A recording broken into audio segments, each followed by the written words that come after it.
Hello everyone, I am doctor Mansi Singh and welcome to my YouTube channel. आज के episode में हम बात करेंगे रूट कैनाल ट्रीटमेंट के बारे में। रूट कैनाल ट्रीटमेंट क्या होता है, रूट कैनाल ट्रीटमेंट कैसे किया जाता है, इसकी कॉस्ट क्या होती है, कौन सी वो कंडीशंस होती हैं जिसमें हमें रूट कैनाल ट्रीटमेंट अपने दांतों में जरूर कराना चाहिए, और एंड में बात करेंगे कि रूट कैनाल ट्रीटमेंट कंप्लीट होने के बाद दांत में कैप लगवानी चाहिए या नहीं लगवानी चाहिए। अगर आप इस चैनल पे फर्स्ट टाइम आए हैं then I will request you all कि चैनल को सब्सक्राइब जरूर करिए एंड बेल आइकन को भी प्रेस कर दीजिए, जिससे कि मेरे आगे आने वाले सारे वीडियोस का नोटिफिकेशन आपको पहले ही मिल जाए। So without a further delay let's get started.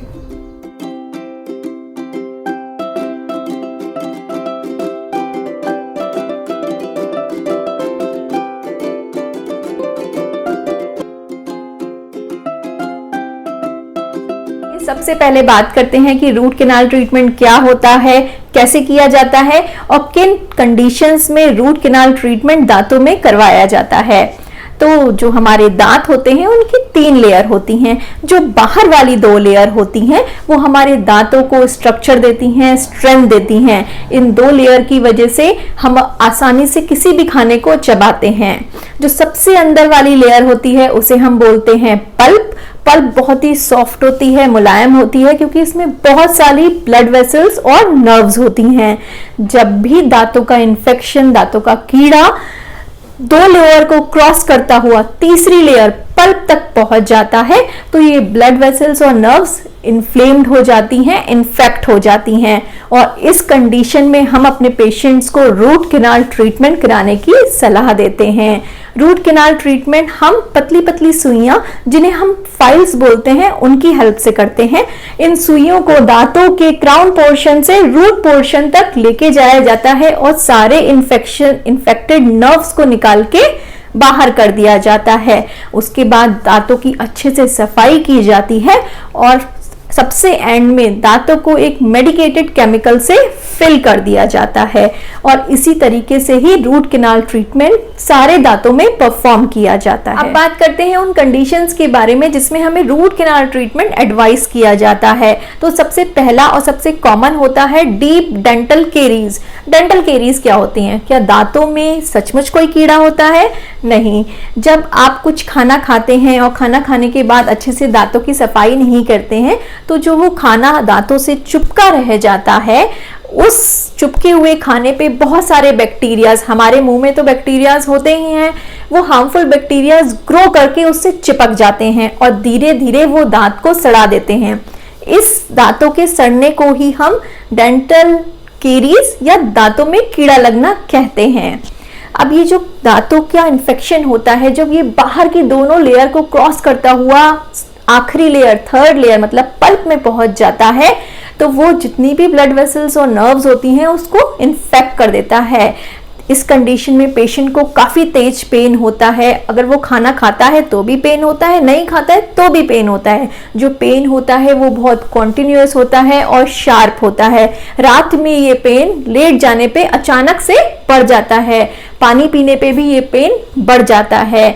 ऐसा पेन अगर आपको हो तो फिर एक ही ट्रीटमेंट का ऑप्शन बचता है, जो कि होता है root canal treatment.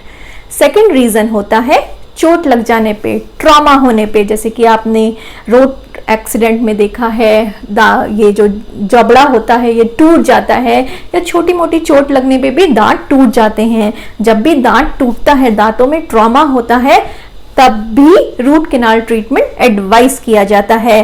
Third reason होता है मसूड़ों के इन्फेक्शन पे। जब आप अच्छे से अपने दांतों की सफाई नहीं करते हैं तो मसूड़े जो होते हैं, जो जंजाइवा होता है, उसमें इन्फेक्शन होता है। कभी कभी ये इन्फेक्शन बढ़ता हुआ बोन में भी चला जाता है, जिस कंडीशन को हम अपनी लैंग्वेज में बोलते हैं पेरियोडोंटाइटिस। जब जबड़े में इन्फेक्शन हो जाता है तो उसके चारों तरफ वाले जो दांत होते हैं उसमें एम्बेडेड जो टूथ होते हैं, उस कंडीशन में भी उनमें रूट कैनाल ट्रीटमेंट एडवाइस किया जाता है। लास्ट कंडीशन होती है एट्रीजन। जब दांत, एट्रीजन का मतलब होता है दांतों का घिस जाना। जब ओल्ड एज की वजह से या अनइवन मेस्टिकेटरी फोर्सेस की वजह से, टेढ़े मेढ़े दांतों की वजह से भी दांत घिसने लगते हैं, उस कंडीशन में भी हम रूट कैनाल ट्रीटमेंट एडवाइस करते हैं। आइए अब बात करते हैं कि क्या रूट कैनाल ट्रीटमेंट एक बहुत पेनफुल ट्रीटमेंट होता है, इसे कराते समय बहुत ज़्यादा दर्द होता है। तो यहाँ मैं आपको अच्छे से बताना चाहूँगी कि ऐसा बिल्कुल भी नहीं होता है।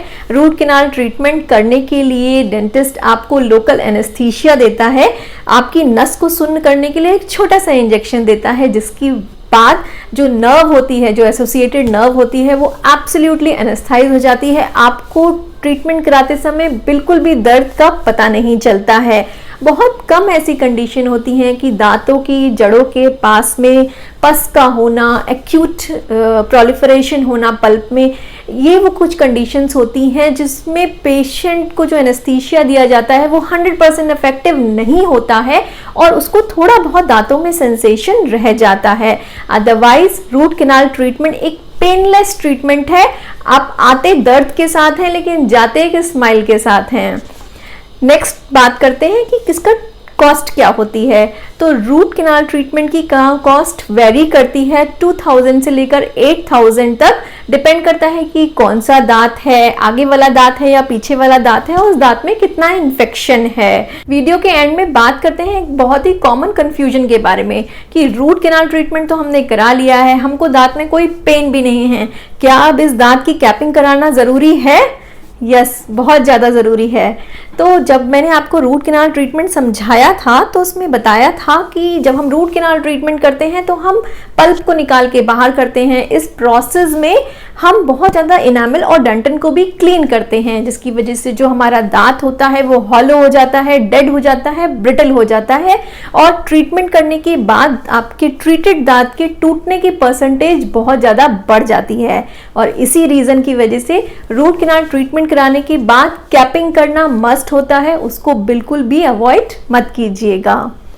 इस वीडियो के थ्रू आई होप मैंने आपके सारे confusion and doubt about root canal treatment दूर कर दिए होंगे। अब आपके मन में इसको लेके कोई भी कंफ्यूजन नहीं होगा। इस वीडियो को ज़्यादा से ज़्यादा अपने फ्रेंड्स और फैमिली के साथ शेयर कीजिए एंड चैनल को सब्सक्राइब ज़रूर कीजिए। मिलते हैं नेक्स्ट वीडियो में एक नए और इंटरेस्टिंग टॉपिक के साथ। तब तक के लिए bye bye, have a great day.